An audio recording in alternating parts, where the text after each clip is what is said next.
తెలంగాణ మహిళల దెబ్బకు కేటీఆర్ కి పవర్ పోయినాక ఆయన మెదడు పోయి మోకాళ్ళ జొరినట్టుంది. అందుకని ఆడబిడ్డలకి ఆర్థిక సహాయంగా, ఆడబిడ్డలకి సపోర్టుగా ఉచిత బస్సు ఇస్తే అక్కసుతోటి ఏం మాట్లాడుతుందో అర్థమైతలేదు కేటీఆర్ గారికి. ఇవాళ ఉచిత బస్సు ద్వారా మినిమం ఒక ఫ్యామిలీకి, ఒక ఆడబిడ్డకి ఎంత లేదన్నా 1500 రూపాయల వరకు వాళ్ళకి ఆర్థిక సహాయం అందుతుంది. అది ఓర్చుకోలేక రకరకాల వీడియోలతోటి మొదటి నుంచి అక్కసు కక్కుతున్నారు. మీకు పవర్ పోయినా కూడా సిగ్గు అనిపిస్తలేదని అడుగుతున్నాను నేను. ఇవాళ తెలంగాణ సంస్కృతి అంటే చాలా ఆడబిడ్డలు గ్రామ స్థాయిలో ఉన్నటువంటి పేదరికంలో ఉన్నటువంటి మహిళలకి వాళ్ళ యొక్క సాంప్రదాయాలని ముందుకు కొనసాగుతున్న సందర్భంలో బ్రేక్ డాన్సులు చేసుకోమని చెప్పండి, ఒక్కొక్కరికి బస్సు పెట్టండి అని మాట్లాడేటటువంటి అహంకార మాటలకి కేటీఆర్, పబ్బు కల్చర్ నీది, నీ కుటుంబానిది, నీ చెల్లెది, అది యాది పెట్టుకో. నీ చెల్లెలేమో లిక్కర్ దందం చేసి జైల్లో ఉంటే కూడా ఇంకా సిగ్గు అనిపిస్తలేదు, సోయి అనిపిస్తలేదు. మీరు ఇంకా నీతి వాక్యాలు మాట్లాడుతున్నారు.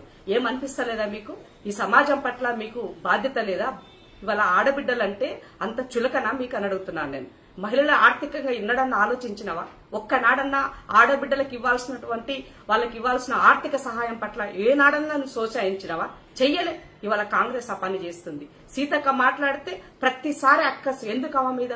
ఆమెను అసలు మామూలుగా ఓర్చుకోలేకపోతున్నారు. ఒక కామన్ మహిళ ఇవాళ ఆడబిడ్డల కోసము ఒక ఆమె శాఖలో ఉన్నటువంటి ఒక మంత్రిత్వగా అంటే ఎంత చేయాలో అంతకన్నా ఎక్కువగా ఇవాళ ఆడబిడ్డల కోసం ఆమె తాపత్రయపడుతుంది.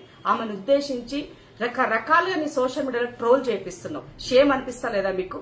నీ చెల్లెని లిక్కర్ దందా అని బుట్టనెత్తిన పెడితే మాలాంటి వాళ్ళం మాట్లాడినాం, ఆడబిడ్డలని ఇట్లా చేయకూడదని మాట్లాడినాం. మరి సీతక్క మీకు అట్లా కనబడతలేదా? ఎందుకంత అక్కస్ మీకు?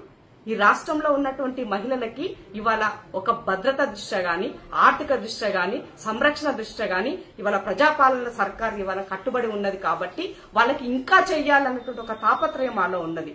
అది వదిలేసి ఒక ప్రతిపక్ష పాత్రలో ఉన్నటువంటి నీ అయ్య ఒక్కనాడు వచ్చి అసెంబ్లీలో మాట్లాడాడు, వాళ్ళకి కావాల్సిన సలహా సూచనలు చెప్పాడు. మీకు తెలిసిందల్లా ఒక్కటే, ఉద్యమంలో ఎట్లయితే కృత్రిమ ఉద్యమాలు చేసినావో ఇవాళ కూడా మళ్ళా గదే దాసలో వెళ్తున్నారు. కానీ మీరేందో ప్రజలకు అర్థమైపోయినారు. ఇవాళ పొర్లు దండాలు పెట్టి మీరు ఎన్ని మొత్తుకున్నా కూడా ఇవాళ మిమ్మల్ని ప్రజలు నమ్మే పరిస్థితి లేదు. మీరు చివరికి గదే ఫామ్ హౌస్ కి కనీసం ఈసారి ఎమ్మెల్యే గెలిపించారు. రేపు ఈ పరిస్థితి ఉండదు, గుర్తుపెట్టుకోండి అని తెలియజేస్తుంది.